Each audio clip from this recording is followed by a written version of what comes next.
Olá, pessoal. Estamos começando mais um podcast do Cine 7. Podcast mais do que temático, porque a gente vai estar falando hoje sobre cinema de horror. Então, hoje vamos ter um tema muito interessante, que é o horror em meio à pandemia. Então, vamos estar falando um pouco quais são as suas experiências durante a pandemia.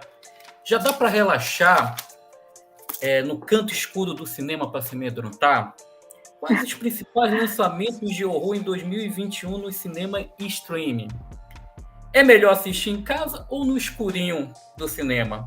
Podemos dizer que a estratégia de lançamento simultâneo no cinema e no streaming é boa? E para finalizar, o que esperar das grandes franquias migrando para o streaming? Quais as expectativas para os filmes dessas franquias? Será que ainda há espaços sagrados para monstros como Fred, Jason, Michael, Leatherface? Ou será que a Next Gen já está pedindo passagem? Então, a gente também tem alguns casos para poder falar sobre sucessos do horror e saber se eles ainda têm força no cinema de hoje. Será que o gênero de horror é confiável? Será que os grandes estúdios ainda conseguem ganhar o seu ganha-pão através do horror em tempos atuais? Então, esses são alguns dos pequenos tópicos que a gente vai estar falando nesse especial temático do horror, tá? Horror em meio à pandemia, dentro desse podcast do Cine 7. É lógico, né? Eu, Danilo Ariosa, vou estar aqui fazendo comando aqui de uma pequena roda de conversa com andarilhos do cinema de terror, né, pessoas que são especialistas, temos críticos especialistas. Eu fico até preocupado aqui de pedir puxar o currículo dessas duas pessoas que vão estar participando hoje, vai ser tipo aqueles currículos Lattes, né? A produção intelectual é grande, né? Então, queria aqui estar convidando aqui para participar desse podcast com a gente, né, o meu grande colega, amigo, Ivanildo Pereira, né, de longa data aqui do Cine 7, vai estar participando aqui hoje com a gente, e a Rafaela Ximenes, né, também crítica especialista de cinema e que faz parte do projeto Miss Horror, né? Ela vai estar falando um pouco também aqui sobre, juntamente com o Ivanildo, sobre esse horror na pandemia. E queria já iniciar agradecendo a participação dos dois, né? Sejam bem-vindos, Rafaela, Ivanildo, né? Vamos começar esse espaço de fazer um pouco do andarilho, né, pelo cinema de horror nesse ano de 2021. Vamos estar destrinchando um pouco do que o cinema de horror, seja ele americano, europeu, né, entre outros continentes, produziu até agora nesse momento. Ivanildo, deixa aqui para você fazer uma pequena apresentação, né? Falar um pouco sobre você. Eu sei que você é figura carimbada aqui no Cine 7, mas é sempre bom escutar você um pouco sobre essa experiência que é o cinema de horror. Pois é, Danilo. Olá, ouvinte, né? Que está ouvindo a gente. É bom, muito bom estar de volta aqui nos podcasts do Cine 7 e melhor ainda fazendo um especial terror, né? E todo ano a gente faz um site. Ano passado, mesmo com a pandemia, eu ainda fiz uns textozinhos, né, para postar, então não ficamos sem. E é um prazer estar de volta aqui com você, né, meu caro, fazendo aqui a nossa coisa que a gente idealizou, né, há quantos anos? 2015, mais ou menos. Desde 2015, já estamos indo para sexta temporada. Será que o Walking Dead, a gente consegue alcançar o Walking Dead na 11ª, Grey Anatomy, tem lá pela 20ª temporada? Vamos tentar isso, né? Vamos ver, né? Vamos tentar, né? Pois é, então eu já escrevo aqui para o Cine 7 já há um tempão, né?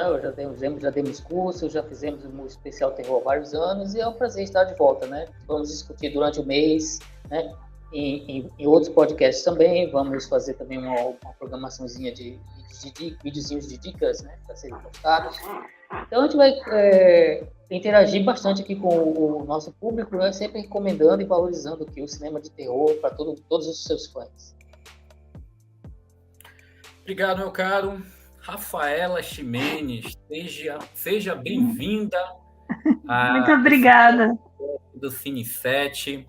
Fale um pouco aí sobre você. Mostre todo o seu conhecimento aí de Final Girl, né? Eu sei que você já está com uma machadinha aí. Eu já separei aqui também o meu traçado. Eu não sei. Tenho machadinho. O Nilton já separou aqui o. Tem o Stephen King aqui em cima. Eu tô vendo uma sala bem decorada aí com cinema de horror. Prazer, Rafaela. Aqui é meu cantinho de trabalhar, é todo temático de terror, assim. Na verdade, eu tô temático do Stephen King, assim. Mas, primeiro eu queria agradecer o convite de novo, que eu participei do podcast em 2019, adorei a experiência, adorei conhecer vocês, foi muito legal, adorei conversar sobre filmes de terror, nunca é demais, né?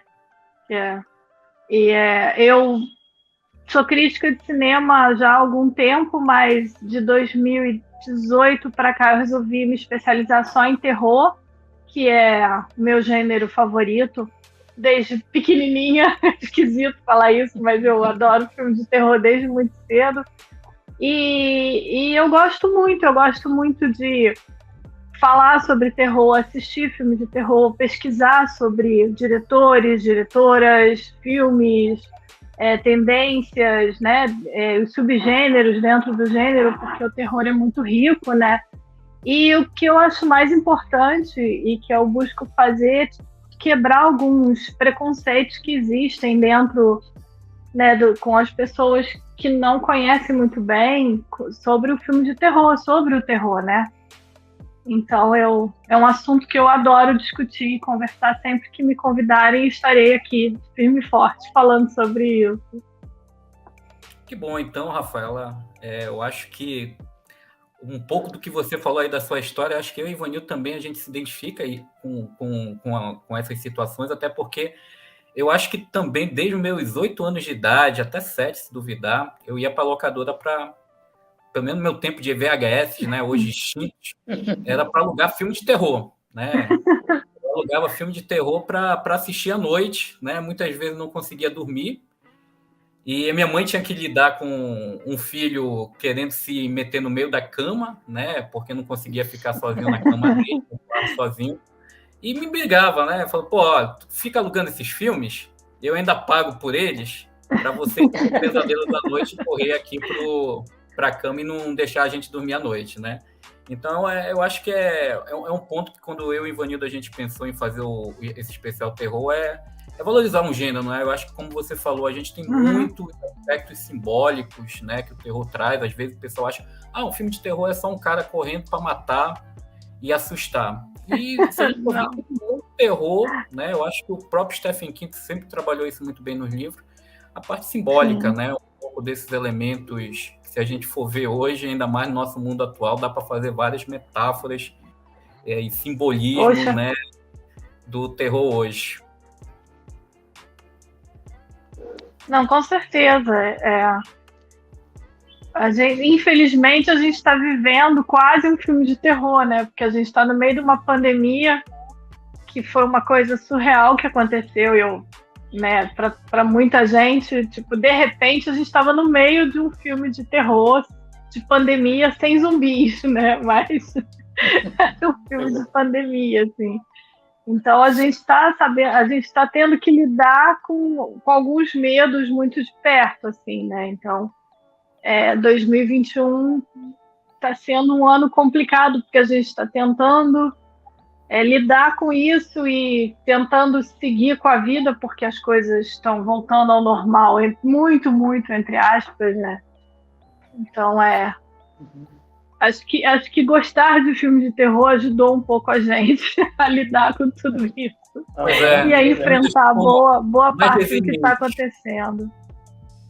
Então vamos começar um estudo, né, na época da pandemia, rapidinho, Danilo. Foi até divulgado um estudo, assim, um pouquinho antes da pandemia, um estudo britânico, se não me engano, que até serviu de base para um artigo que eu escrevi para o Cine 7, que falava mesmo, né, que as pessoas que estão acostumadas a assistir filmes de terror são mais, digamos, estavam, digamos, mais bem preparadas para esse momento que a gente está vivendo agora, né?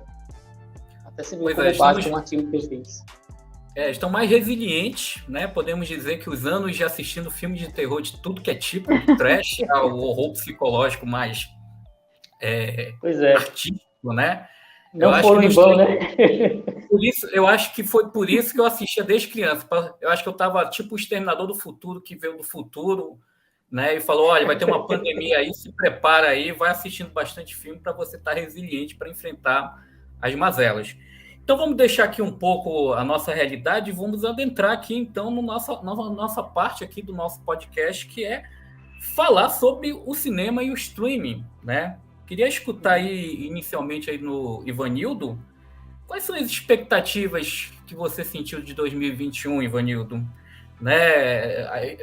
Teve a experiência de preferir assistir os filmes de terror no streaming ou no cinema? Deu tempo para fazer isso? Como é que você pode fazer aqui um pequeno panorama do nosso 2021 em relação ao cinema de horror, nessa disputa que a gente sabe que cada vez tem os dinossauros entrando, né? Spielberg, Scorsese, pessoal questionando o streaming, cinema. Como é que você enxerga aí dentro do nosso cinema de horror um pouco essa situação? Bem, 2021 tá demonstrando que a indústria de cinema como um todo está dando uma retomada, né? Uma pequena retomada em relação ao ano terrível que foi 2020, né? O pior ano para a indústria cinematográfica mundial. E a gente está vendo alguns filmes estreando, né? Alguns fazendo sucesso. Claro, para voltar aos números antes da pandemia vai demorar ainda, né? Mas os filmes estão indo bem, estão chamando o público de volta, né? A gente está vendo que a experiência cinematográfica, a experiência de ir para a sala escura ainda não morreu, né? Ao contrário do que muitos pessimistas previam. E eu nunca acreditei que ia morrer mesmo também. Eu, de minha parte, eu passei mais de um ano sem ir para o cinema, né? O último filme que eu vi em 2020, o último filme foi O Homem Invisível, né? Aí teve a pandemia, acabou. Não voltei mais para o cinema. Voltei agora, semana passada, pela primeira vez em mais de um ano, né? Para assistir o filme do James Bond, né? O 007 Sem Tempo para Morrer. Foi a primeira vez que eu voltei para o cinema em mais de um ano. Então, deu para ver que a experiência da sala escura está voltando, né? Apesar de toda a força dos streamings e do grande público ter ido para os streamings durante a pandemia, assistindo coisas lá porque não tinha mais o que fazer, né? Só você ficar em casa. Então o streaming ganhou muita força, assinantes ganhando muita força. A gente viu a entrada de novos streamings, Disney, HBO Max, né? A gente viu a estrutura, a estratégia inteligente, né, da HBO Max, inteligente, quer dizer, ainda não se sabe, né, se foi inteligente inteiramente ou não, de lançar os filmes tanto no cinema quanto no streaming, né, nos Estados Unidos simultaneamente e aqui no Brasil e outros territórios, assim, coisa de um mês depois. Então eu não vi nenhum filme de terror no cinema esse ano, eu vi todos em casa, né? Mas a gente está vendo que a indústria está voltando, né? E vamos ver quais vão ser os próximos passos disso. Indicações aí, Vanildo, a gente sabe que tem geralmente aqueles filmes de terror que, quando a gente estava virando ali 2020, a gente já começou a fazer a lista para 2021, né? Os filmes mais com expectativas. E a gente teve alguns, vamos dizer assim, eu acho que eu diria, não sei se juntamente com a Rafaela vão concordar, você com a Rafaela, e eu já coloco a Rafaela também nesse assunto, para depois também falar um pouco sobre isso, que a gente teve um grande percentual de filmes de terror no streaming, algumas boas descobertas. Eu assisti muitos filmes de terror esse ano, sem ser aqueles filmes que a gente diz de blockbuster, né? Ou aqueles filmes de um estúdio grandioso. Eu assisti algumas produções que a gente chama de alternativas que foram mais interessantes para mim do que esses filmes que, por exemplo, feito por um estúdio como a Blumhouse, como a Warner, são a A24, né? Que são geralmente as produtoras que têm lançado os filmes de horror dentro do cinema. E aí, antes de pedir aqui algumas dicas, eu queria também escutar um pouco você, Rafaela. Como é que foi essa experiência, cinema streaming? Como é que você enxerga isso? Quais são os pontos interessantes que você pode estar falando em relação ao cinema de horror dentro dessas duas modalidades, né? Que são modalidades que hoje brigam entre si, mas eu, como cinéfilo, eu agradeço ter os dois de poder ir lá para o cinema, assistir o filme que eu quero ver, que eu acho que é interessante na sala escura, e o streaming, que muitas vezes traz alguns filmes que a gente com certeza não ia assistir no cinema, né? Eu, como Ivanildo, o último filme que eu vi no cinema foi O Homem Invisível. E eu ainda não voltei ao cinema, tô muito, quero muito, inclusive, ver o 007 no cinema, mas ainda não tive coragem de voltar para o cinema. Mas, eu achei, assim, eu achei que 2020 e 2021 foi bem rico em produções de terror, deram muito espaço para todo mundo, como você falou, né, tanto os grandes estúdios quanto os pequenos estúdios, mas eu acho que a gente tem uma vantagem aí, que a Blumhouse, ela, apesar de agora ela estar crescendo, ter virado um grande estúdio de terror, ela dá chance para todo mundo. Ela dá chance pro blockbuster, né? Assim como ela dá chance para aquele diretor pequeno que está começando e que faz um cinema mais experimental de terror, mesmo que seja um slasher, um filme mega comercial, mas que está começando, né? Tanto que a Blumhouse teve uma que começou em 2018, nem é total da pandemia, mas ela começou aquele especial Into the Dark, que está na HBO Max agora aqui, e que são filmes de terror específicos de festas, né, de datas comemorativas. É o Thanksgiving deles, o 4 de julho, o Dia da Independência dos Estados Unidos, Natal, Halloween, Dia das Mães, Dia dos Pais, Dia da Filha. Muito interessante, sabe? E aí dentro de são filmes curtinhos, de 1 hora e meia, mas que você vê que eles ali dentro dessa antologia que eles criaram, que continua, ela começou em 2018 e está agora, eles continuam fazendo os filmes, todos eles temáticos. Você vê que eles dão muita, como é que eu posso dizer, liberdade para todos os tipos de diretores e dão muita oportunidade para diretores que estão começando. Então eu acho muito legal isso que a Blumhouse faz, sabe? E eu acho que o streaming, ele fez isso. A Netflix abriu espaço para quem está começando, o Prime Video com a própria Blumhouse, né? Ano passado teve vários filmes de terror que eles lançaram todos juntos. A Netflix resolveu lançar pelo menos um filme de terror por mês, né? Então é interessante a trilogia da Rua do Medo, né? Que é muito legal, que resgata muita coisa dos anos 80, 90, 70. Eu gostei muito do que a diretora faz.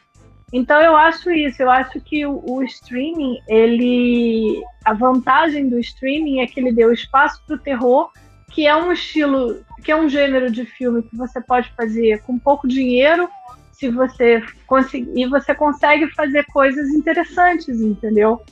Então eu fiquei muito feliz, assim, como fã de terror, eu fiquei muito feliz de ver muita coisa aparecendo nos streamings e a riqueza de produções que surgiram de 2020 e 2021.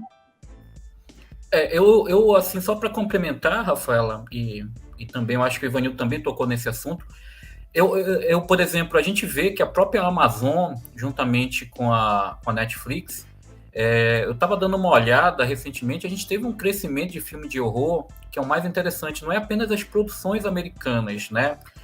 Teve, por exemplo, a Netflix copiando um pouco essa parte da Blumhouse para lançar aquela trilogia, e aí eles fazem a trilogia, é aquele filme ali para quem cresceu ali em VHS, tem todos aqueles elementos para te seduzir. Eu achei também uma franquia, uma ótima diversão, imagino que o público mais novo também se identificou muito, tem uma atmosfera, tem elementos adolescentes nos filmes, mas ele traz ali tipo aquela coletânea ali de as regras do cinema da década de 80, né, 90, parte ali da década do cinema 70, e também um pouco daquele horror mais artístico que a gente diz, né, o horror cult, a gente pode ver até no último filme da Rua do Medo. Então, assim, eu observei muito esse crescimento que a Netflix tem também valorizado algumas produções do cinema europeu. Tem produções exclusivas Netflix da França de horror, de outros continentes. Eu me lembro que ano passado eles lançaram um slash polonês, se eu não me engano. Então, assim, É interessante essa diversidade que muitas vezes, às vezes, a gente até critica, né? São produtos de terror voltado para o público jovem. Mas, assim, eu, como grande fã de terror, né? A gente, até tempos atrás, a gente tinha muita dificuldade. A gente tinha que caçar aí piratas, esperar o filme sair na locadora, então passar na TV a cabo, que muitas vezes nem todo mundo tem acesso. E hoje, assim, a gente tem na Netflix, em alguns streamers da vida, essa possibilidade de assistir bastante os filmes de terror. Não apenas voltado ao público americano, mas também a outras produções europeias, de outros continentes. Eu acho que ano passado a gente teve bons exemplos disso. Esse ano também a gente tem algumas boas surpresas no cinema de terror.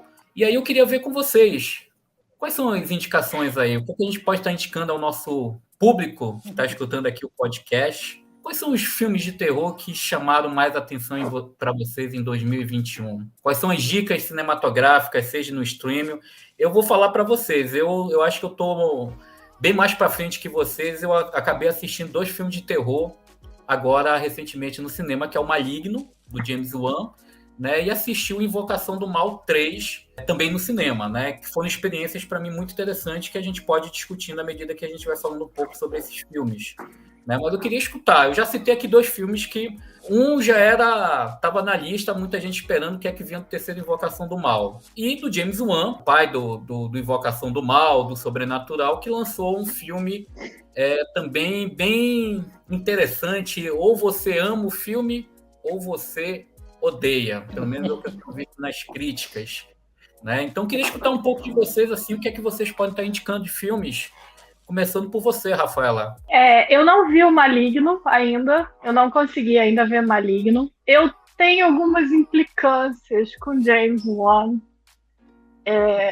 Eu não gosto de algumas escolhas que ele faz, sabe? Assim, porque eu não quero assim, passar de chata ou de culta, que não vê filmes de terror, blockbuster. Pelo contrário, eu adoro tudo de terror. Eu vejo desde o filme Super Cabeça, que você tem que parar para pensar que devaneio é aquele do diretor, até o filme, sabe, de susto, de monstrinho, eu adoro. Adoro tudo. Mas o James Wan eu tenho algumas implicâncias, entendeu? Então eu demorei. Então eu tô assim meio. Eu vou ver o Maligno, porque eu acho que eu tenho que ver, mas eu ainda não vi. O último que eu vi foi o Candyman. Eu gostei muito, o Candyman novo, né? Eu gostei muito da crítica social que ele faz. Eu gostei como ele retoma o mito lá do filme de 92 e transforma muito mais na questão racial, né, do que ele foi em 92. E eu vi o Old, do Shyamalan. Não gostei muito, achei um pouco chato. E aquelas pessoas começaram a me irritar e eu fiquei pensando, gente, quando você começa a torcer para os personagens morrerem, é porque o filme não está dando certo, entendeu? Já estou gostando, Rafaela, que as polêmicas já estão sendo jogadas na mesa, né? James Wan, Shyamalan, que o pessoal adora, né? São diretores... Não, gente, mas olha só, deixa eu te falar, eu não tenho nada contra... Eu adoro Invocação do Mal, eu adoro todas as Invocações do Mal, eu adoro... Sou super fã do casal...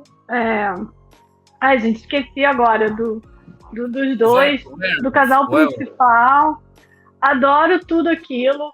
A minha implicância são... Eu não gosto, por exemplo, de Annabelle, eu não curto muito Annabelle, mas tem coisas do James Wan que eu gosto, sim. E o Shyamalan, eu não desgosto dele, não. Tanto que eu gosto do filme dele que ninguém gosta, que é o Sinais. Eu adoro Sinais, eu acho um filme divertidíssimo, sabe? Assim. Mas tem coisas do Shyamalan que realmente eu não... E o Old, eu não sei se é porque todo mundo falou, e aí eu só fui ver depois, e aí eu fiquei, gente, quando que vai começar o filme, entendeu? Aquelas pessoas que não tem problema, sabe? Assim, eu acho que o problema é que a gente está na pandemia, cheio de problema, e aí você vê um filme sobre pessoas que não têm problema, e aquilo assim, tá, entendeu? Tipo, essas pessoas não têm problema. Mas eu tô brincando, assim, não foi todo mundo falar, ai, que mulher chata, louca. Não, eu pelo contrário. Eu adoro um filmão pipoca, adoro um filmão de terror bem, sabe? Tipo, a trilogia Rua do Medo eu amei, adorei todos os 3 filmes, eu assisti empolgadíssima.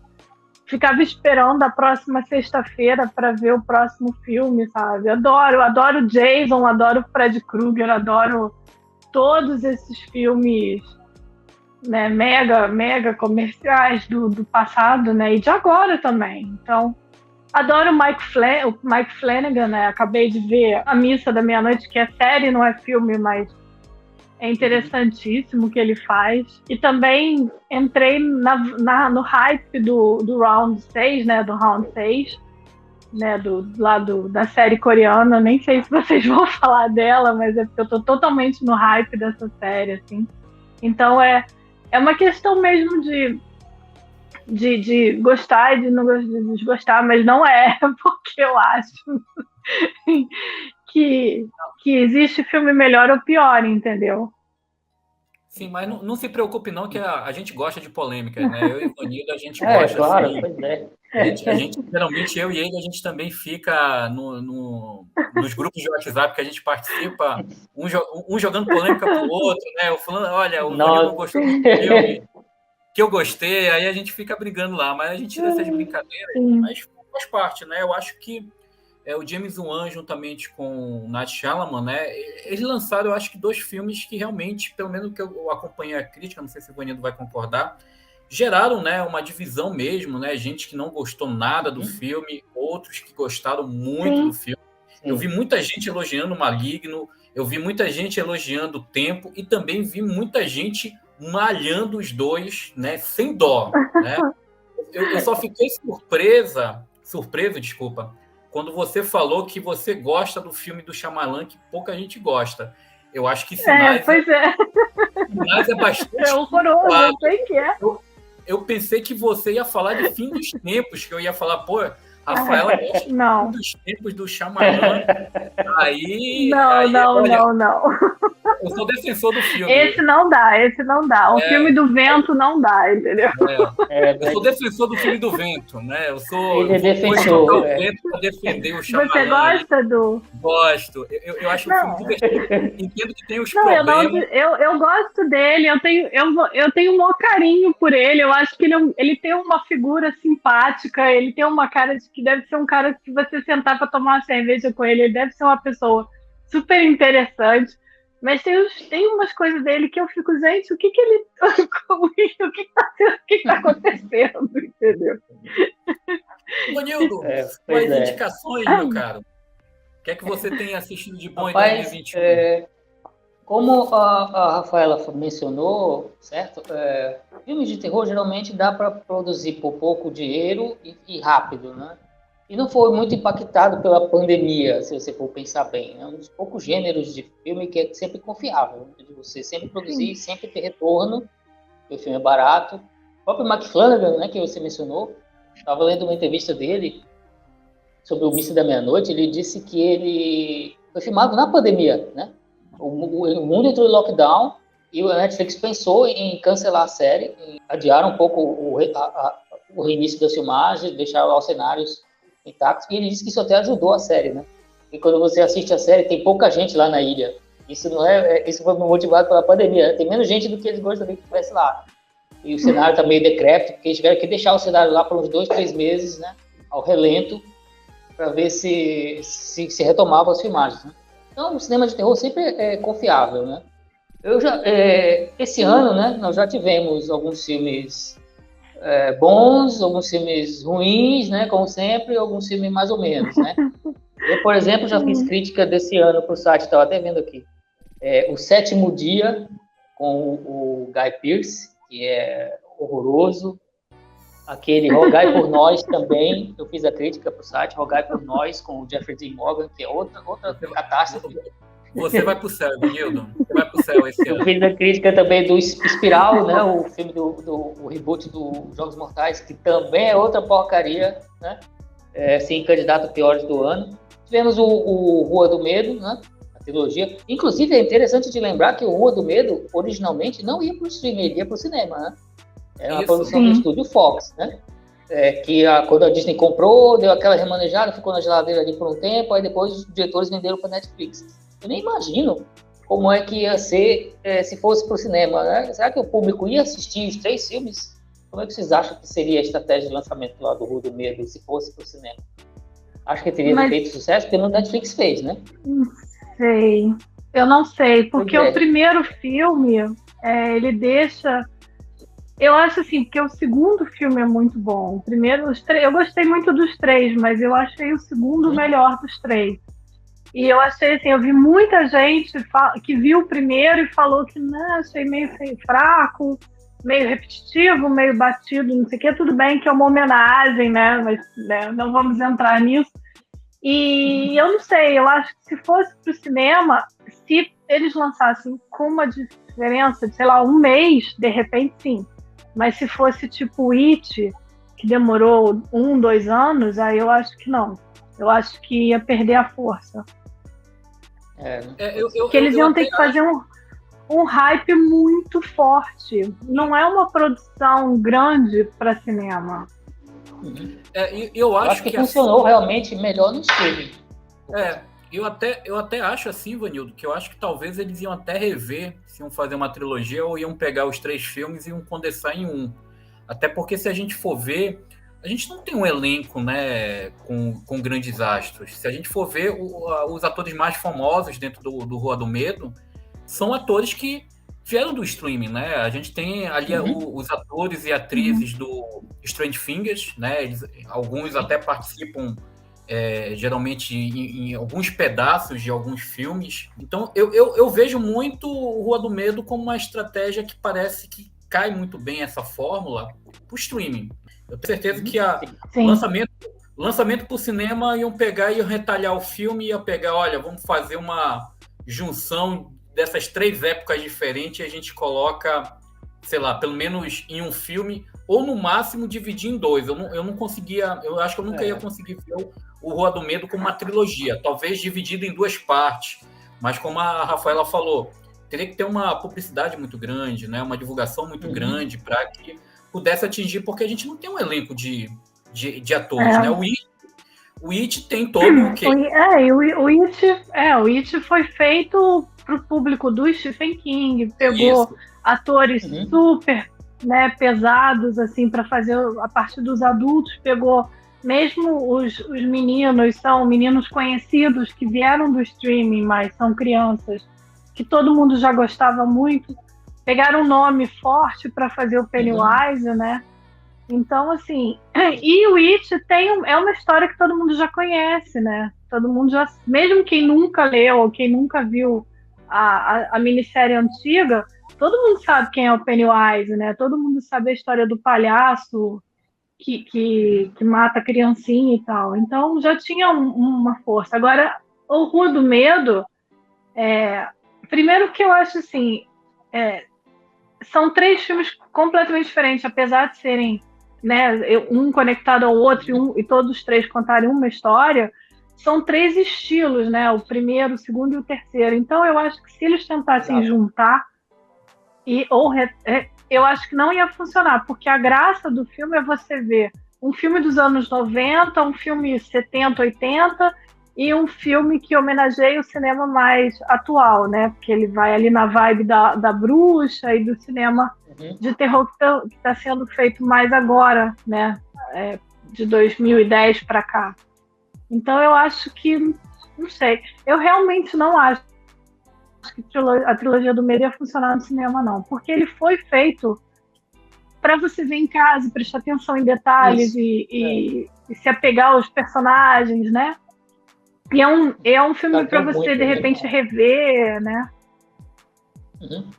Casou muito, né, com a experiência de ver em casa.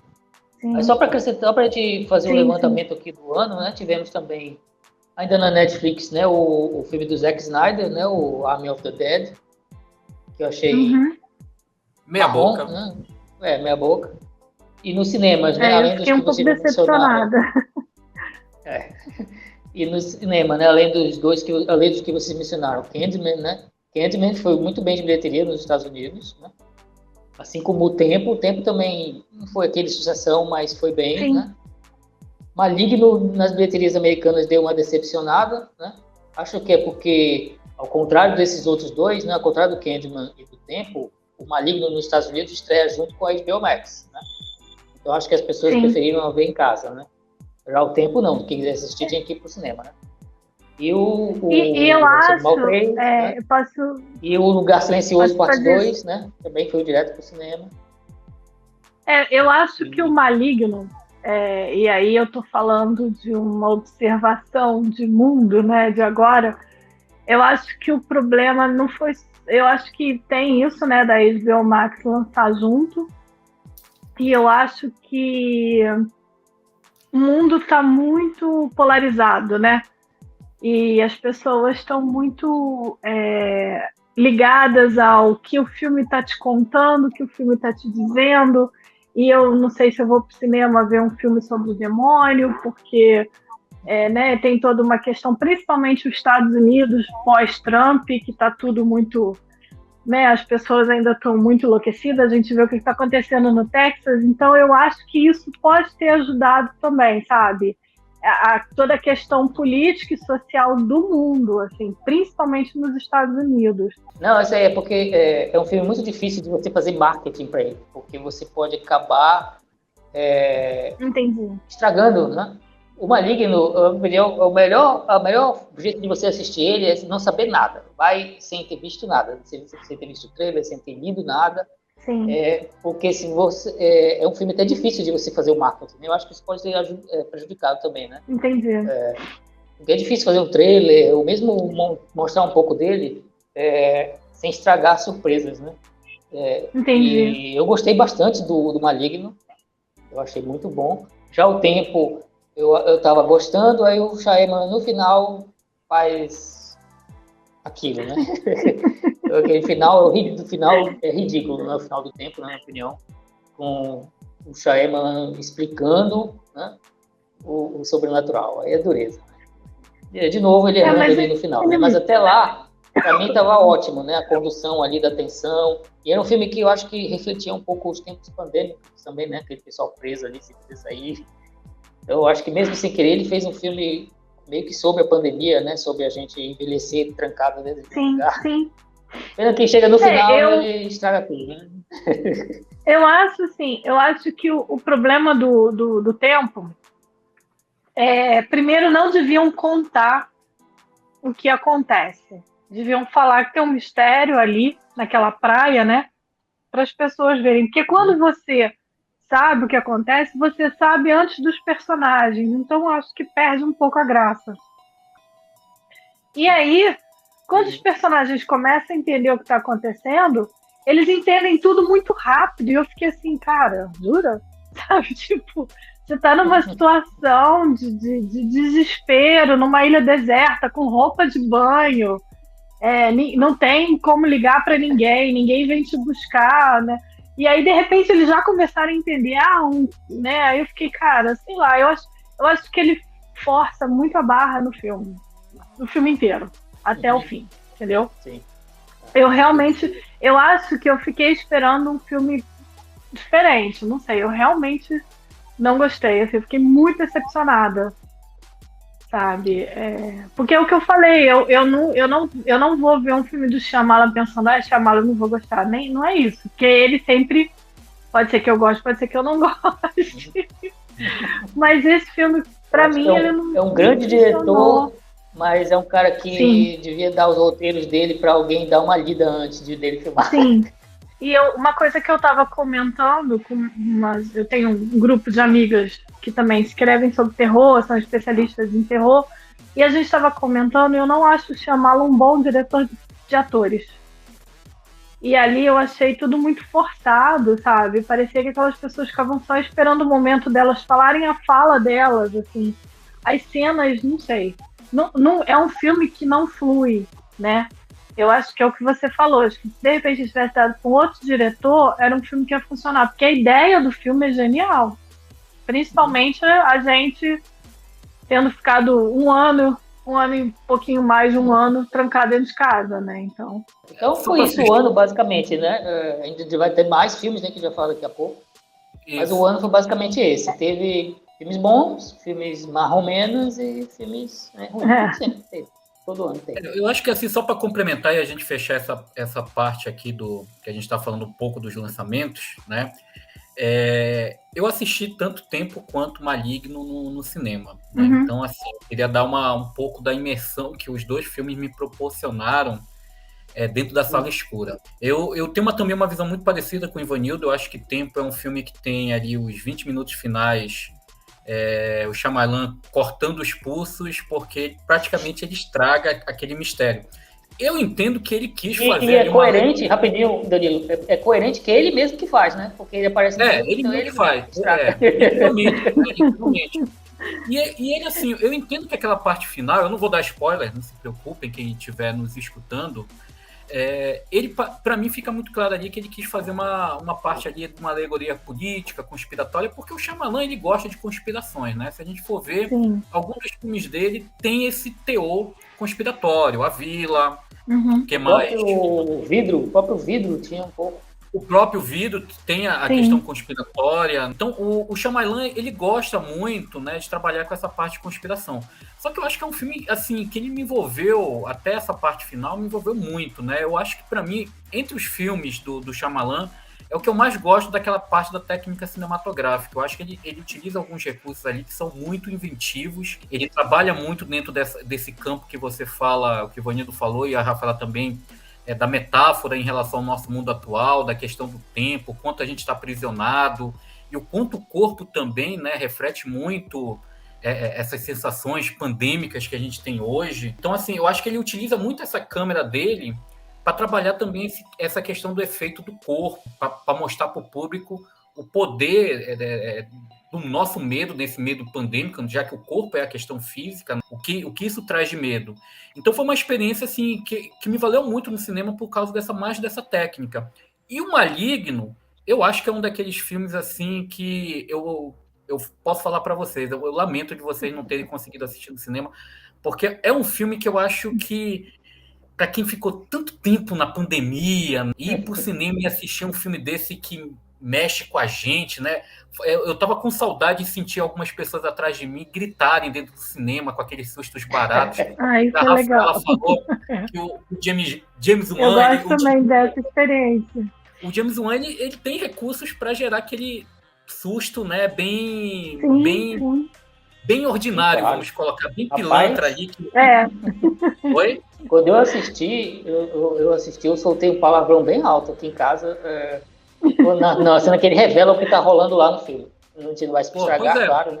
Mas naquela cena que aparece e a gente descobre que realmente tá rolando no filme, eu soltei um palavrão bem alto aqui em casa, hein? O pessoal aqui em casa E durante o cinema, a minha sala não estava cheia, mas, por exemplo, tinha gente que dava grito em algumas cenas de terror, né? Aquela preparação, música aumentando, o vulto passando. Então fazia tempo que eu não assistia um filme assim que gerava isso. Entendeu? Inclusive tem uma pessoa atrás de mim que falou assim, porra, né? Soltou um palavrão assim, porra, eu tô saindo aqui pra me assustar no cinema. Algo do tipo assim, né? Eu achei tão engraçado, eu ri tanto. É um filme, se a gente for olhar... Oi, Rafaela. Eu gosto disso que ele faz. Eu acho legal como ele... Você vê que ele é fã de filmes de terror, né? Você vê que ele gosta de filmes de terror. Então ele sabe criar a atmosfera, ele sabe e ele te avisa, olha, nesse momento aqui eu vou te dar um susto, e mesmo assim você assusta, né?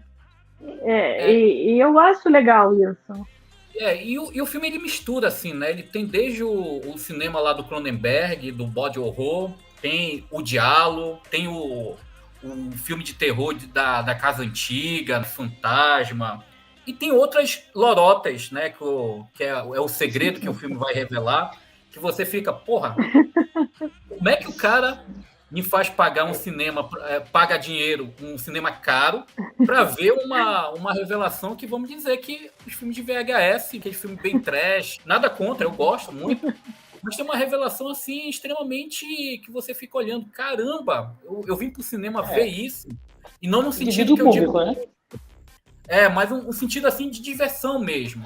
Então, assim, foi para mim, uma Maligno foi uma experiência muito bacana no cinema. Também, eu não achei o filme ótimo como Ivanildo, né? Eu acho que é um bom filme, é uma boa diversão, mas funcionou muito por essa experiência dentro do cinema. E eu queria fechar aqui dando 2 indicações, né? Uma tá no streaming, que é o Fuja. Não sei se vocês já assistiram, Run, né? Que é o título em inglês, que me fez me lembrar muito do Shyamalan. Tem uma atriz que eu gosto muito, a Sarah Paulson, né? Ela tá muito bem no filme. Sim, ela é maravilhosa. A garota que faz a filha dela também tá muito bem. Foi uma boa surpresa para mim no streaming, que eu assisti na Netflix. Exato, E a outra... Era outro filme que originalmente ia pro cinema. Isso. Só que na pandemia... E calhou, você viu como uma luva, né, pro streaming. Caiu como uma luva. Muito legal de assistir em casa. Trabalha muito, né, essa questão da pessoa que não pode se mover, né? A filha tem a deficiência dela e mexe muito com esse meio da pandemia, ainda mais quando a gente sabe que a figura materna ali, né, que é a figura de confiança, é uma pessoa que nos coloca ali dentro do terror. Então, além desses, eu não sei se vocês assistiram, mas esse aí é difícil de achar, mas foi lançado em alguns streamings, que é o Saint Maud, né, que é um filme britânico que flerta muito também. Maravilhoso esse filme. Isso. Maravilhoso esse filme. Gente, eu fiquei apaixonada por esse filme. E que fala filme muito incrível. E fala muito sobre a questão da possessão, né, religiosa, o quanto a religião muitas vezes interpretar de uma forma errada, ela pode gerar a questão do adoecimento mental, né? Não estou fazendo aqui crítica à religião, mas sim a forma como muitas vezes a gente conduz, né, essa questão da religião. E é um filme também assim, muito atmosférico, para esse horror, tipo Hereditário, A Bruxa, a gente trabalhar muito essas questões do horror mais psicológico e clássico. Também é uma outra dica de um outro filme que foi lançado em algumas plataformas alternativas, que vale a pena assistir, que é uma boa diversão em 2021, de você ficar pensando um pouco nesse mundo. Esse filme, eu achei esse filme maravilhoso. Eu realmente adorei esse filme. O que você falou da religião, eu acho que não é nem a questão de ser religião, acho que é a questão da obsessão da menina, né? Da personagem principal, ela é obcecada em relação à fé dela, independente de qual fé que seja, né? Eu acho que isso é interessante que o filme mostra, né? E eu acho que ele dialoga um pouquinho com o Missa da Meia-Noite. Claro que ele vai mais fundo na questão da fé, né? Mas eu achei que ele dialoga muito com o Missa da Meia-Noite, que também fala da questão da fé, da religião, né? E fala muito, eu gostei também muito de Saint Maud. E também fala um pouco dos nossos demônios interiores. Tem muitas metáforas, muito simbolismo. O filme trabalha com uma ideia que a gente muitas vezes não sabe se é uma questão sobrenatural ou se faz parte, né, de uma atividade da própria mente da pessoa. Então, eu achei um filme muito interessante nesse aspecto, dele ser conduzido dessa forma. E é um filme, assim, até curto, né? Eu acho que não dá 1h20 de filme, se eu não me engano. Mas... que funciona. Ele é um filme, eu acho, e ele é um filme meio claustrofóbico, né? Ele vai ficando claustrofóbico. Acho que se ele fosse mais de 1h30, a gente não ia aguentar, porque ele vai te dando uma angústia, né? Eu gostei muito desse filme. Eu vi um também excelente, também no streaming, mas alternativo, né? Que chama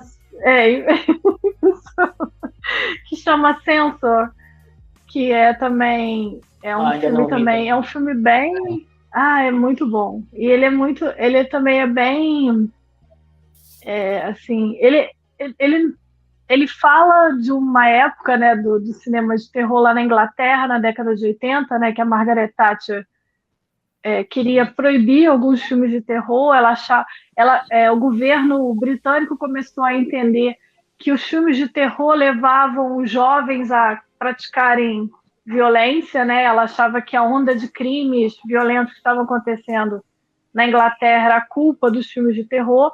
Então ela cria o movimento Vildionest, né? Que proibia alguns filmes de terror de irem para o cinema ou de passarem na televisão. E é principalmente na época que surge o VHS, né?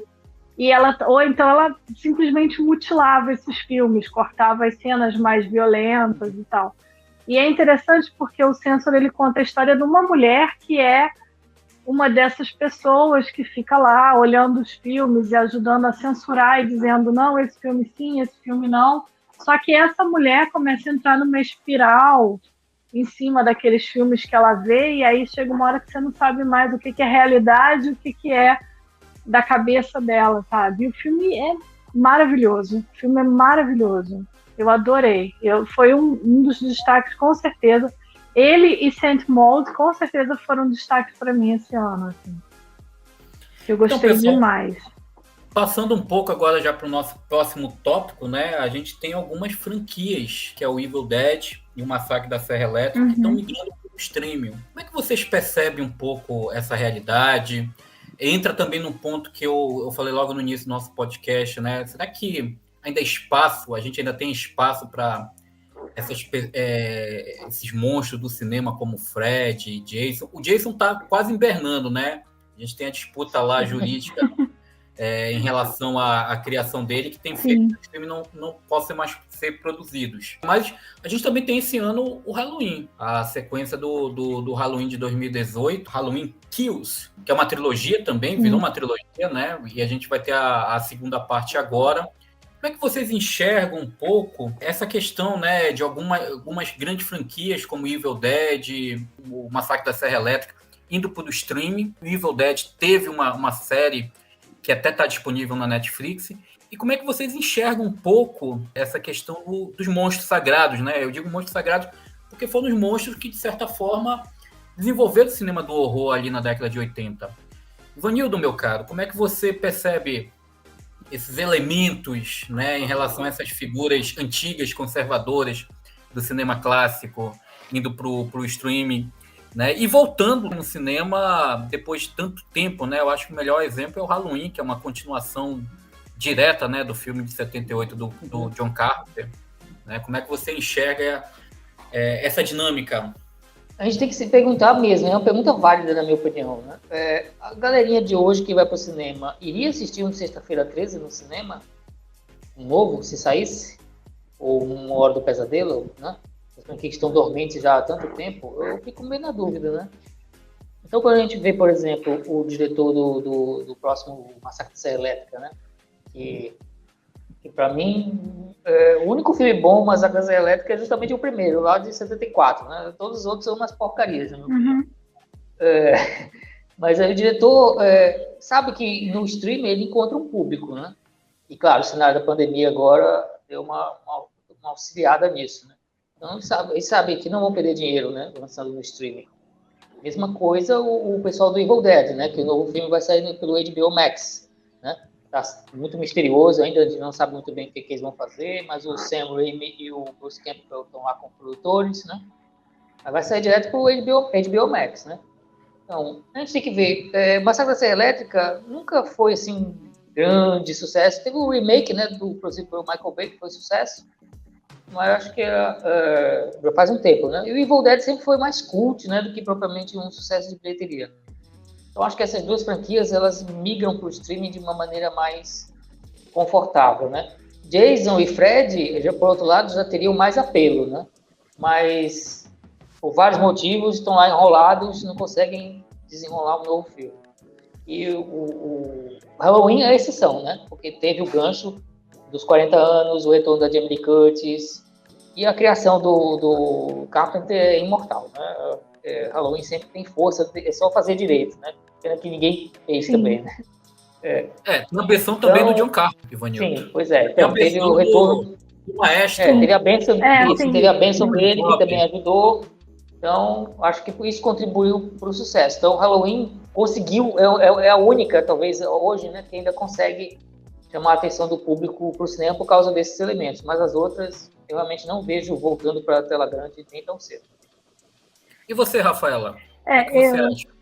Bom, eu concordo com o que o Ivanildo falou do Massacre da Serra Elétrica, porque o primeiro Massacre da Serra Elétrica, ele virou um cult. É um filme que os fãs de terror, mesmo os fãs de terror mais recentes, assistem, porque ele virou um filme cult que muita gente vê, porque acredita que é um filme obrigatório. Eu adoro todos. Eu, eu sei que eu reconheço que realmente só o primeiro é muito bom e os outros não são, mas eu adoro todos. Eu adoro todos os Massacres da Serra Elétrica. A Rafaela tem um coração de mãe. Pois do Leatherface, né? Porque ela, gente, eu adoro todos esses filmes de monstros assassinos. Eu amo Jason, eu amo Leatherface, eu amo o Fred Krueger, eu amo o Mike Myers, eu adoro todos eles.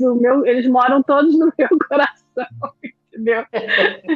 Então eu adoro o Massacre da Serra Elétrica, assim. Eu gosto muito, muito do primeiro, eu já revi várias vezes.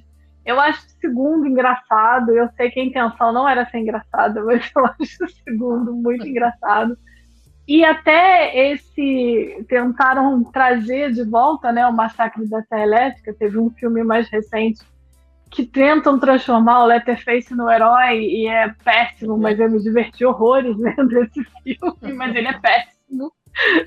E que é um filme, se a gente for ver, Rafaela, se a gente for ver esse último filme que você está falando, ele é uma continuação do filme de 74. Sim, ele conversa direto com... Eu gostei muito do que tentaram fazer, só não funcionou, entendeu? Porque, assim, eu achei que não funcionou, mas eu me diverti muito vendo, muito, sabe? Adorei rever, né, o Leatherface e toda aquela questão de vários adolescentes irritantes morrendo, né? Eu tenho uma coisa, né, com pessoas irritantes em filmes de terror. Você é daquela que torce pro Jason, né? Assim, vai, Jason, mata esse pessoal, né? Dependendo de quem tá na frente dele, eu torço pra ele. E assim, mas eu acho que o Massacre da Serra Elétrica, eu não sei se ele funcionaria hoje em dia. É uma história muito... É uma coisa muito lenda urbana daquela época, que funcionou muito bem lá na década de 70, na década de 80, mas hoje em dia, com toda a tecnologia, internet, celular, eu não sei se é uma coisa que funcionaria. Já o Evil Dead, eu acho que o Sam Raimi, ele é muito esperto. E ele soube se atualizar. Então, eu acho que ele está sabendo trazer para agora, para a nova geração, porque o Sam Raimi, ele sabe fazer filme para as novas gerações, entendeu? Então, eu tenho muita esperança no Evil Dead dele, porque eu gostei desse último, que é que é uma menina em vez de ser o Ash, né? O último que passou no cinema, eu gostei muito, eu achei interessante o que eles fazem. Eles dão um fundo para a história, eles dão uma razão para as pessoas irem para aquela cabana, porque eu amo Evil Dead, mas se você parar para pensar, eles vão para aquela cabana porque eles estão entediados, não tem o que fazer, né? E aí dá tudo errado. E o outro filme não, o outro filme eles dão uma história, explica por que eles estão ali e tal, tem uma questão de redenção da menina, eu gostei, sabe? Eu gostei muito. E eu acho que o Sam Raimi, ele sabe, ele presta atenção no que está sendo feito agora e ele sabe escutar o que as gerações mais recentes querem. Então eu tenho esperança, sim, eu acho que o que vem agora, eu acho que vai dar certo, sim, porque ele está sempre atualizado, né? E você vê o Halloween, eu acho que é isso que o Ivanildo falou, eu acho que o Halloween está dando certo porque respeitaram, né, o que o Carpenter fez, trouxeram a Jamie Lee Curtis. A Jamie Lee Curtis comprou a ideia muito, se você segue ela em redes sociais, ela super... Ela fala dos filmes, ela ajuda a criar a atenção, ela ajuda você a querer ver os filmes. E ela, né, ela voltou, ela não estava mais fazendo cinema e ela voltou por causa do Halloween. Então, eu acho que isso já é uma grande razão para você assistir os novos Halloween, entendeu? Mesmo se não for muito bom, mas tem a Jamie Lee Curtis maravilhosa. Eu acho que é uma grande razão. E rever o Mike Myers, né, gente? Sempre. Eu quero sempre. Adoro todos esses monstros, gente. Não adianta. Eu quero saber. Você vai encarar uma ida ao cinema? Pra ver Halloween Kills? É isso que eu quero saber dos dois. Eu tô querendo ir ao cinema, sim. Olha aí, Eu quero Ivanildo, muito ver Duna no pensando. cinema. Não. Você tem que ir, a gente tem que ir. Vamos fechar aqui um trato, um acordo no triângulo aqui. A Eu tô Rafaela assiste pensando. lá no Rio de Janeiro, a gente assiste aqui no Pois é. Amazonas. Mas a gente tem que. Apesar de que, para dizer a verdade, eu não sou lá tão fã do Halloween 2018, né? Não sou assim um fã tão grande lá. Não. Mas... Não, eu sei que não é, né? Não é um grande. Eu fui ver achando que, mas é ela e o Mike Myers. Eu falei, eles moram no meu coração, entendeu? Claro, né? O meu também. Olha, para colocar um pouco aí meter o dedo aí na discussão, né? Eu acho que a Rafaela tocou num ponto que eu acho que é muito importante, né? Eu também acho que às vezes a gente fala muito dessas franquias e às vezes a gente tem que olhar para os pais da franquia, né? Eu acho que o Sam Raimi, ele é um cara que ele consegue enxergar ali um mercado. Eu acho que ele tem uma produtora, né? Tempos atrás ele lançou vários filmes, os próprios filmes dele, Arraste para o Inferno. Ele produziu outros filmes. O Homem das Trevas, né? O Homem das Trevas também é dele. Ele também produziu também alguns filmes que são ruins, eu não vou negar, teve muitos filmes ruins, né? A produtora dele lança bons filmes, mas também lança uns filmes bagaços aí que são muito ruins.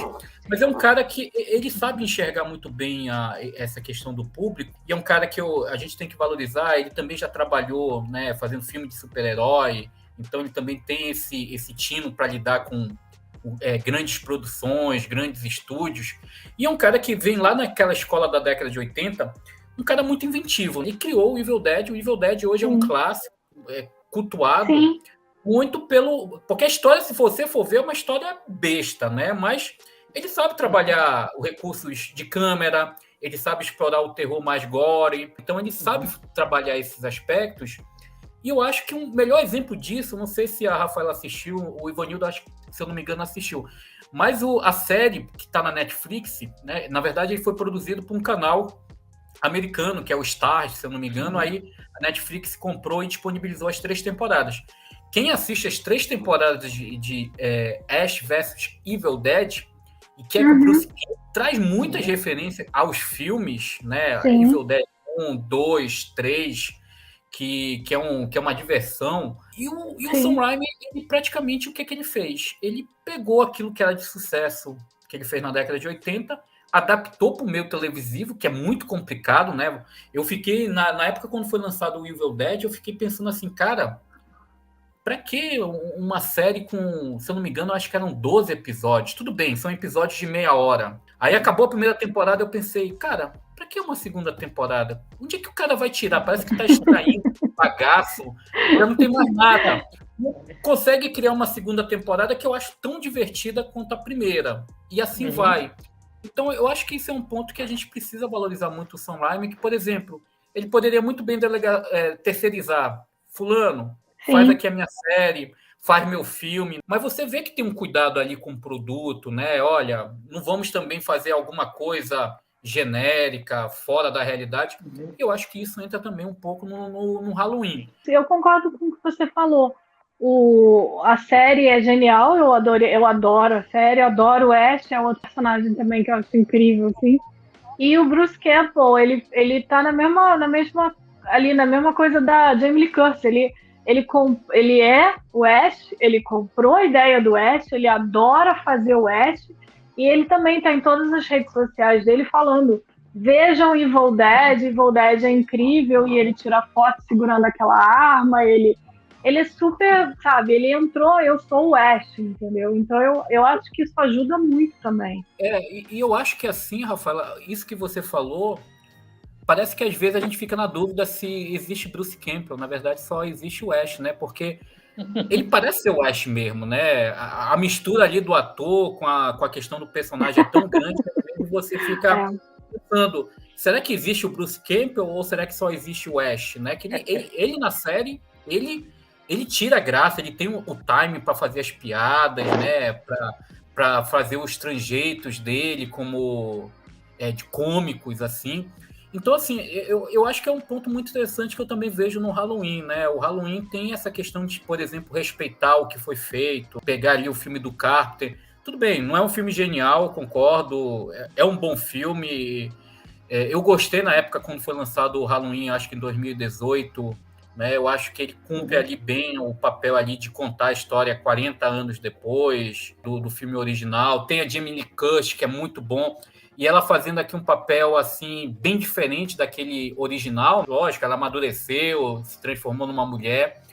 Então, assim, é uma continuação que respeita muito o material, trilha sonora, alguns uso de câmera que puxa ali para o filme original do Carpenter, mas eu acho um filme que tem esse compromisso de respeitar um pouco a franquia, que, por exemplo, Massacre da Serra Elétrica, eu gostaria de ter esse coração de mãe da Rafaela aí, mas tirando o original, o segundo, geralmente vou apresentar para os meus filhos e falar assim, olha, meu filho, para você fazer um filme drogado, sob efeitos de drogas, o Massacre na Serra Elétrica 2 é o melhor exemplo de como fazer um filme sob efeito de droga, né? Porque praticamente é louco, translucinado. Não, tem uns erros de câmera e uns erros de...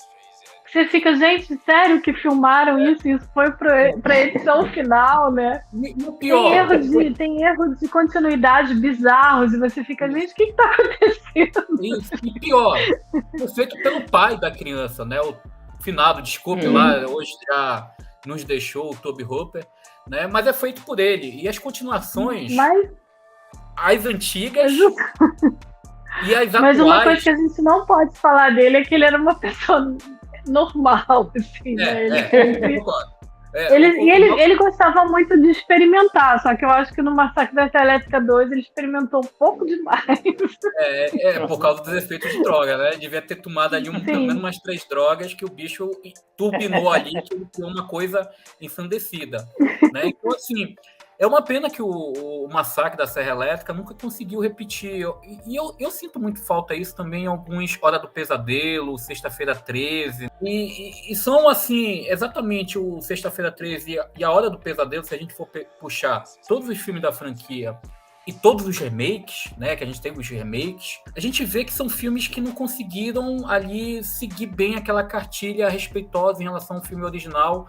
São filmes que, para mim, se tornaram tão genéricos que praticamente, depois do Sexta-feira 13, parte 6, e da Hora do Pesadelo, parte 4, tudo bem, tem ali o novo pesadelo do finado Wes Craven, que é muito interessante, mas os outros filmes da franquia, incluindo os remakes, se pouco lembra, né? São aqueles filmes que conseguem ter alguma coisa atraente. E é uma pena porque eu acho que tanto o Jason quanto o Fred são personagens que são ícones. São ícones pop do cinema de horror. Você pode lançar o filme daqui a uns 20 anos, 30 anos, com certeza o jovem vai ter um pai, né, um tio, um primo mais velho, que vai falar para eles, olha, esses aqui são figuras clássicas do terror. Eu estava pensando isso que você falou, porque o próprio Rua do Medo 2, eu acho que faz uma homenagem ao Sexta-feira 13, que é o que mais a gente pensa na hora, assim, né, quando a gente vê, que é melhor do que vários filmes mais recentes do Sexta-feira 13, né?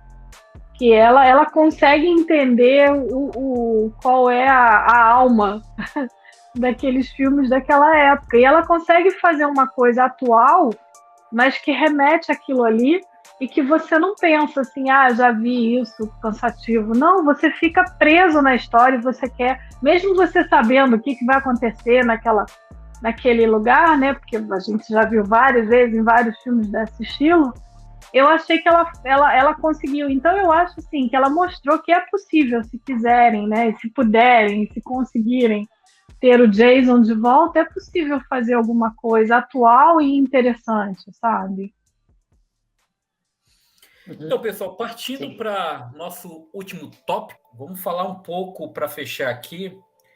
O que vocês acham? O horror ainda no cinema tem força?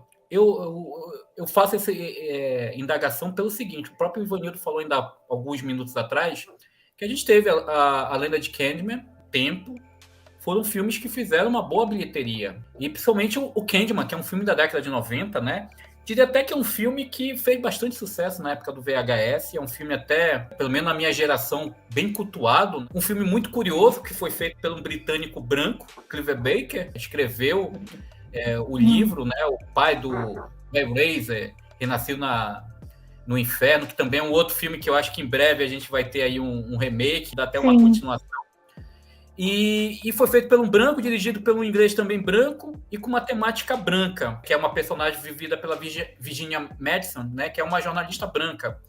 E a gente agora tem uma versão que é praticamente voltada, né, ao público negro, né, dentro dessa temática. E a gente teve o Tempo, que fez sucesso, né, um filme também muito voltado, como a gente discutiu aqui, para a questão da pandemia. Então vocês acham assim que o cinema de horror ainda é confiável? Ainda tem mercado? Esse sucesso desses filmes que a gente discutiu aqui mostram ainda que em tempos de pandemia, apesar de tudo aquilo que está acontecendo lá fora, ontem, por exemplo, a gente teve as redes sociais, Facebook, WhatsApp, Instagram caindo. Teve uma hora que eu achei que o Twitter ia cair, aí eu falei, pô, agora eu vou ter que correr para o supermercado que vai vir aí o apocalipse zumbi, né? O Twitter cair. Aí podemos dizer que está instaurado aí, inclusive, o apocalipse zumbi. Eu estava até olhando aqui para ver nas ruas se estava um zumbi correndo atrás, né, para morder as pessoas, que eu apavorei. Então, apesar de todos esses problemas que a gente tem, sociais, atuais, que a gente tem um negacionismo aí, não vou adentrar aqui em questões políticas, mas que reflete muito uma questão da pandemia que a gente está tendo hoje, que assusta, né? Muitas pessoas que morreram. O cinema de horror, para vocês, ainda tem espaço, ainda é um gênero confiável, principalmente para a indústria americana, conseguir levar o pessoal para a sala escura nesses tempos de pandemia? O que é que vocês acham? Eu acho que sim, porque o terror ele consegue falar de forma crua de todas as nossas angústias, né? Pode ser social, pode ser política, pode ser pessoal, pode ser todas as questões, espiritual, né? Então eu acho que o terror ele tem sim, eu acho que ele tem um espaço ainda muito grande, e eu acho, eu pelo menos eu observei isso. Eu acho que exatamente por ele ter crescido tanto nos streamings, né,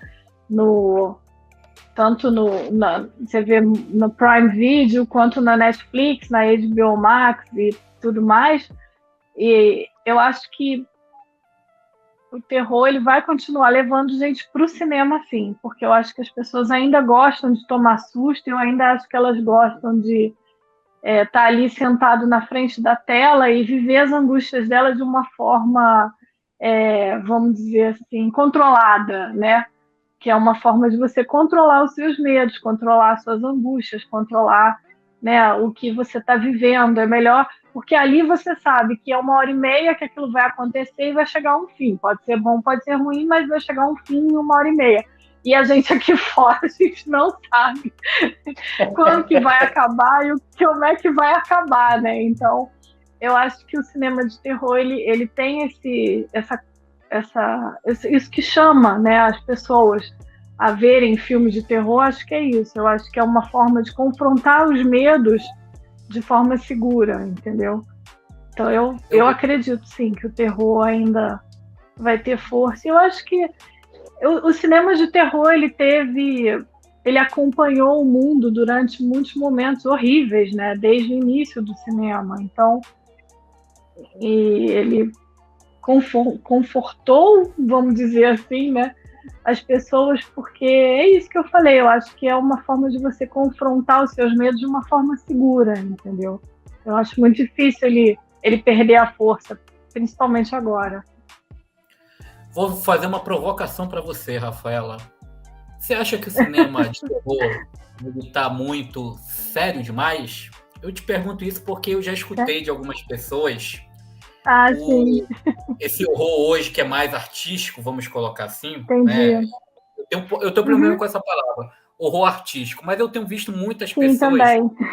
quando falam horror artístico, mas tudo bem, se eles estão falando, vamos trabalhar em cima do que o pessoal fala. Que esse horror artístico muito sério, filmes muito densos, aí fala, olha, tem o Hereditário, né, tem a Bruxa, outros filmes que seguem esse padrão.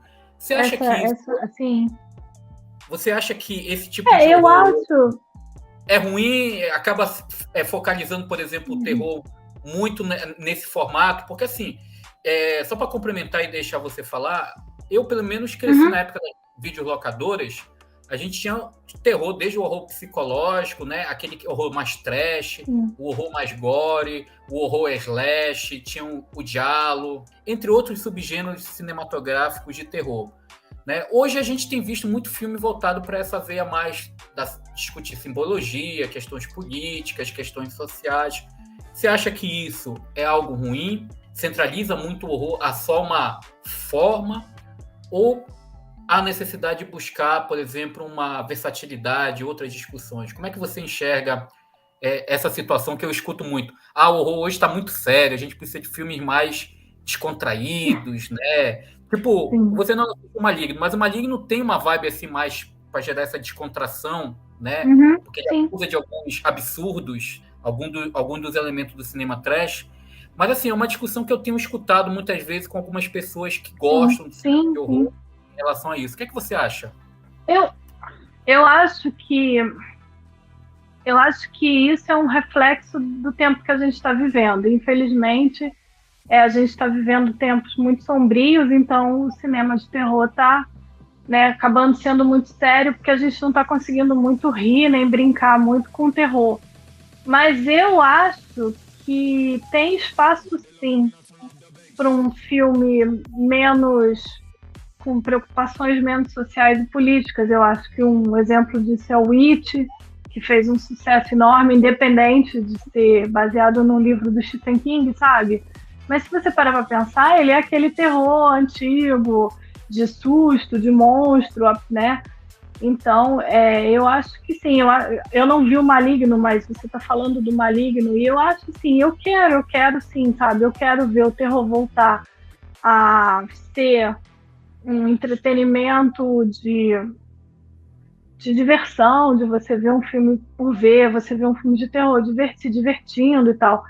Apesar de que eu acho que mesmo um Fred Krueger, um Jason, um Mike Myers tem um fundo social, tem um fundo político, entendeu? Se você for analisar os momentos que eles aparecem, o que estava acontecendo nas épocas que esses filmes surgem, né? Então eu acho assim, o terror, ele é um reflexo do tempo que vivemos, né? Infelizmente a gente não está vivendo uma época muito alegre, então o terror não está conseguindo ser muito alegre, apesar de que eu vi, eu não sei se vocês viram no Prime Video, Bingo Hell, que é um filme divertidíssimo.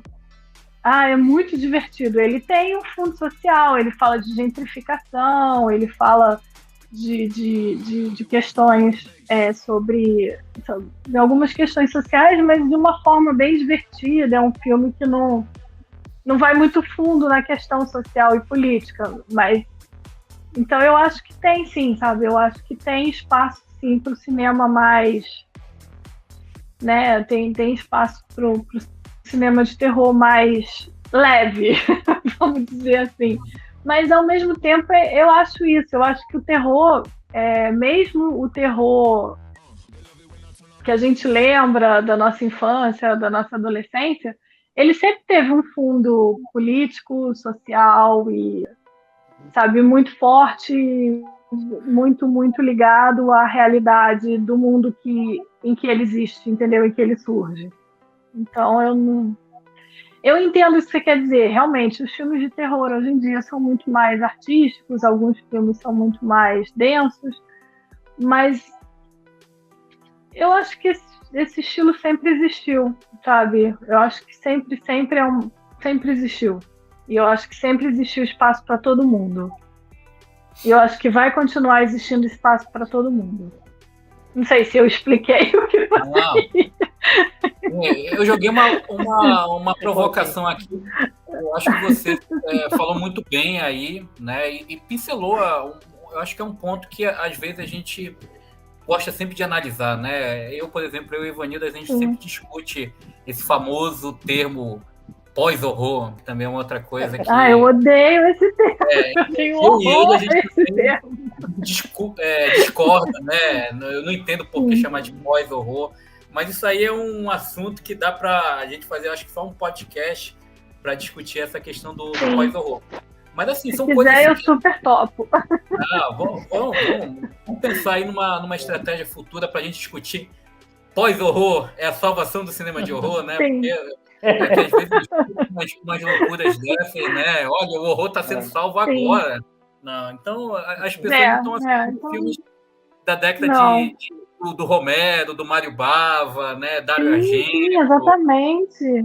Entre outros grandes cineastas da década de 70, 40. E mesmo quando a gente tá, tudo bem, a gente fica muito fechado no horror norte-americano, mas mesmo quando você começa a prestar atenção nos filmes de terror de outros países, o terror asiático, o terror britânico, o terror dos países nórdicos, tem sempre um fundo, está sempre relacionado à realidade que eles vivem, à realidade política e social que eles vivem, entendeu? Do mesmo jeito, todos esses países vão ter tanto um terror, tipo, sei lá, você olha lá para a Inglaterra, tem o Todo Mundo Quase Morto, que é divertidíssimo, mas ele faz uma crítica social muito forte, né? E ao mesmo tempo que, sabe? Então é muito complicado falar isso, porque o terror, para mim, terror é terror, entendeu? E ele sempre vai refletir o mundo que ele vive, né? O cinema, ele sempre vai refletir o mundo que tá acontecendo, né? É tipo um ciclo, né? O ciclo que a gente chama até do Ouroboros, cobra, o próprio rabo. Eu vejo isso muito no cinema em si, mas principalmente no cinema de horror, né? Ele pode estar ali até morto, ali, decomposto, mas em um momento a gente vai ter momentos de filme, grandes filmes, né? A gente tem isso nas décadas, até a década de 80, que eu escuto muita gente falar, pô, a década de 80 é muito pobre em cinema de horror. Eu fico olhando assim, eu falo, não é possível isso. Nossa. A gente tem obras importantíssimas, né? Filmes que trouxeram ali algumas mudanças, revoluções, até na parte dos efeitos especiais, maquiagem, entre outras coisas. Então eu vejo muito cinema de horror trabalhando esses aspectos.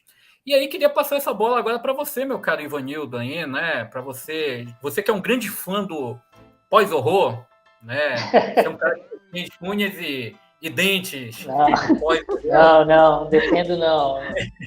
Eu estou só provocando ele, tá, Rafaela? Né? Ele gosta de fazer isso. O que você acha um pouco dessa questão hoje do horror, né? Como é que você vê os sucessos como Candyman, Tempo, entre outros? Eu acho que, por exemplo, o Halloween deve ser outro sucesso de bilheteria esse ano, Halloween Kills. Então, como é que você enxerga? Ainda espaço? Quais são as expectativas para o horror, para os próximos tempos? Para mim vai continuar, né? Eu acho que ele vai até melhorar com essa questão da pandemia e do negacionismo aí que a gente está tendo nos últimos 3 anos, vamos colocar assim. Sim, claro, né? A gente fica até pensando agora, pô, se George Romero tivesse vivo para fazer um filme de zumbis, assim, pós-pandêmico, né? Ou durante a pandemia, pô, ia ser sensacional, né? Para fazer uma metáfora do slash com um pouco dessa questão das redes sociais. Pois é, né? Eu acho que o cinema de terror se adapta, né? O gênero é muito maleável, né? A gente falou aqui, tem filmes que são para se divertir, tem outros filmes que tem uma vibe mais artística, e tem filmes bons e ruins dos dois tipos, né? Então, o gênero é elástico, ele se adapta, né? A gente viu, eu me lembro de ter visto lá no final do ano passado aquele filme coreano, o #Alive, né? Não sei se vocês assistiram. É o cara preso dentro do condomínio, dentro do apartamento dele, porque tem uns zumbis lá de fora, né? É um filme tem muito a ver com... Isso, é da Netflix, né? É um filme que tinha muito a ver com o momento ali pandêmico também. O Host. Então, Host também, né? Esses filmes ali do final do ano passado que ainda pegaram esse momento aí de pandemia. Então, o gênero é muito rico, né? Se adapta. E o Host, o diretor fez dentro da casa dele, praticamente, né? Uma chamada de Skype com os amigos. Então, criatividade é muito fácil de você expressar dentro do gênero, né? Isso, a gente vê exemplos disso desde que o gênero começou também. Então, é um gênero que se adapta, que se molda e que vai refletir ainda muito os nossos tempos, né? A gente pensa lá, O Nevoeiro, feito em 2007, é um filme meio que parece com o que a gente está vivendo hoje, né? E a história de Stephen King é até mais antiga, né? Então, é um gênero sempre muito rico, né? E moldável. Então, acho que vai continuar. E, claro, vai ser sempre uma alternativa legal para produtores e diretores que querem fazer cinema e às vezes não podem por causa de várias restrições, restrição de dinheiro, restrição de pandemia. Então, como você falou, né, é um tipo morto-vivo, mas está sempre voltando, né? O gênero do terror não morre. Então tá, pessoal, eu acho que a gente já deu aqui bastante pano para discutir aqui nesse podcast. Falamos de 2021, de filmes que nos chamaram a atenção, né? Falamos um pouco das franquias, também um pouco sobre a perspectiva do horror. Queria agradecer aí a Rafaela, tá? E Ivanildo aí pela presença. Tô voltando aqui ao Cine 7, né? Eu estava numa dimensão demoníaca, né? Afastado aí uns 2 anos, né? Esse é um podcast dentro do cinema de horror, aí saí da dimensão demoníaca, até joguei nosso editor lá, Caio Pimenta, que sempre apresentava aqui o podcast lá, falei, olha, fica nesse mês de outubro aí que eu vou aqui pegar um arzinho, né? Então, queria agradecer muito a presença de vocês, tá? Rafaela, Ivanildo, né? Eu acho que a gente abre aqui o podcast do especial terror esse ano, com essa temática do horror na pandemia. Vão ter outros podcasts. Já adianto para vocês que vamos ter o próximo podcast, que é sobre os 40 anos de Evil Dead, né? Então, aí, quem é fã do Evil Dead, Rafaela já mostrou que também gosta da franquia, né? Pra caramba. Pois é, então a gente vai estar falando também desses 40 anos, a importância do Evil Dead, passado 40 anos dentro do cinema de horror. Vamos falar sobre os filmes, vamos estar destrinchando. O Ivanildo já pegou a motosserra dele, falou que ele só não vai cortar a mão dele, né? Mas ele vai estar com a motosserra. E a gente vai destrinchar aí tanto a trilogia, a série de televisão, remake, né? Ver também as expectativas para o novo filme. Falar, lógico, né? Nosso querido Bruce Campbell, né? Não tem como falar de Evil Dead sem ele e do Sam Raimi. Então, esse é o nosso próximo podcast aí, o 40 anos do Evil Dead. E queria deixar agora esse espaço, né, Rafaela, se você quiser fazer algumas considerações, falar também um pouco, né, sobre o site que você escreve. Já sabemos que você é do Rio de Janeiro. Se você quiser também dar uma palhinha aí, se apresentar aí, né, uma crítica especializada. Não vou nem puxar o currículo Lattes aqui para projetar, porque vai ter ali uma infinidade, vai ser pelo menos uns 3, 5 minutos para a gente ler cada página. Mas deixa eu espaço para que você se apresente aí e indique aqui para os nossos espectadores que estão nos ouvindo aí onde é que podemos encontrar a Rafaela, as suas críticas, né, e seu material. Eu tenho um projeto, né, de terror no Instagram, por enquanto mais no Instagram, que chama Miss Horror Theater. Esse mês de outubro, desde 2019, todo mês de outubro, eu separo o mês de outubro para falar, porque é um Instagram só sobre terror, só sobre filmes de terror, livros de terror, séries de terror, tudo relacionado a terror. E esse mês, todo mês de outubro, desde que eu comecei o Instagram, eu tiro o mês de outubro para falar sobre filmes de terror dirigidos por mulheres. Então, eu comecei o especial na sexta-feira, dia 1º. Por acaso, amanhã, o filme de amanhã é o Saint Maud, né, dirigido pela Rose Glass, e todo dia eu vou falar de um filme de terror dirigido por uma mulher. Eu tenho um podcast, chama Miss Horror Radio, também basicamente também minhas convidadas são sempre mulheres. Eu gosto muito de dar espaço para as mulheres que também gostam de falar de terror, né, porque nós somos muitas e nós adoramos terror. E esse mês ainda eu vou dar uma aula com a Amanda, que infelizmente não pode participar do podcast, que ela teve um problema de última hora. eu e a Amanda, nós vamos dar uma aula esse mês sobre folk horror, que é o meu estilo de terror favorito. Né? Você falou da Bruxa e tal, e é né, Midsommar e outros filmes, O Homem de Palha e tal. E eu amo folk horror, então a gente vai dar esse mês, a gente vai dar uma aula aberta sobre folk horror. Então, né, já convido os seus ouvintes que quiserem participar, é só dar uma olhadinha no meu Instagram, que eu vou dar todas as dicas lá de como participar, como se inscrever, que a gente vai fazer esse aulão de folk horror. E é isso. E eu estou sempre aberta a conversar sobre terror, sempre que quiserem. Eu adoro falar sobre terror. E é só me chamar. Que bom, Rafaela. Eu queria até te falar que o gênero seu favorito, eu também adoro vários filmes, né? Tem alguns suecos nessa área. Uhum. O Homem de Palha também é um filme que eu tenho de cabeceira. Inclusive, eu acho que nos nossos especiais do horror eu fiz uma crítica, né? Para falar sobre acho que é os 40, não me lembro se era 40, 45 anos do filme. É um filme que eu adoro. Acho que é 45. Que é o Homem de Palha, com o grande Christopher Lee, né? Eu acho que é um dos finais mais sensacionais do cinema. Sim. E é um filme cheio de metáforas, discute a cultura pagã, entre outras coisas, né? Então, fico muito feliz de ver você, juntamente com a Amanda, dando esse curso aí. Espero que seja um enorme sucesso. Eu já vou até verificar aqui os dias já vou me candidatar. Vai ser um dia só, mas pode deixar que eu aviso você. Ótimo. Legal. Pode avisar. Ivanildo, meu caro, né, mais uma vez num podcast aí, eu perdi a contagem, eu estava lá na dimensão demoníaca, né, sendo espetado, né, os caras me maltratando, mas eu perdi quantos podcasts a gente já fez junto, pelo menos dentro do nosso... Eu também não lembro, também não sei. Você que é o cara estatístico... Tem que ir lá fazer a contagem. Imagina eu, né?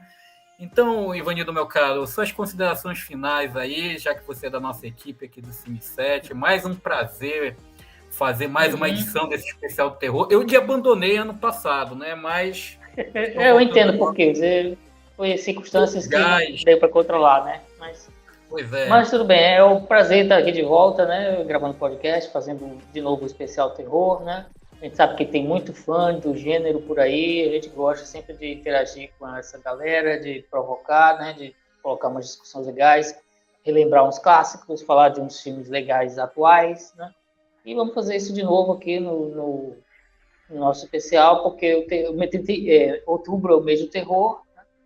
E a gente gosta do gênero e a gente quer sempre falar dele, né? Assim como a Rafaela, é sempre um prazer falar do gênero, de filme bom, filme não tão bom também, e se divertir com o terror, né? Então, é um prazer estar aqui de novo com você, meu caro, e com nossos convidados também, e vamos aí, durante todo o mês de outubro, vamos fazer aí uma programação interessante. Então, pessoal, a gente está encerrando esse podcast, tá? Agradeço aí mais uma vez a Rafaela, o Ivanildo, peço para que vocês nos acompanhem aqui nas nossas redes, no www.cine7.com.br, né? Teremos, além dos podcasts, como o Ivanildo falou lá no início, a gente vai ter também indicações de filmes, né? Se prepara aí para algumas indicações de filmes. A gente vai estar gravando vídeos para fazer essa indicação de alguns filmes que às vezes passam despercebidos, né? Às vezes até mesmo a gente assiste alguns filmes, vê algumas sinopses e acha, pô, que filme bobinho esse, é ruim, parece. E aí a gente é uma grata surpresa. Então a gente vai estar fazendo essas indicações dentro das várias plataformas, desde Netflix, HBO, Amazon. Tem também o Darkflix, né, que é uma plataforma, um streaming só de filmes de terror. Também a gente vai passando a indicação de alguns filmes, principalmente no Darkflix, tem muito filme clássico, muito filme bom a ser descoberto, não apenas do cinema americano, mas também do cinema europeu e de outros países. Então acompanhe a gente aí, tá? A gente vai estar preparando aí vocês para esse mês de outubro com bastante terror. Peço que vocês preparem as machadinhas, né? Peguem serra elétrica, peguem os facões, né? O que mais?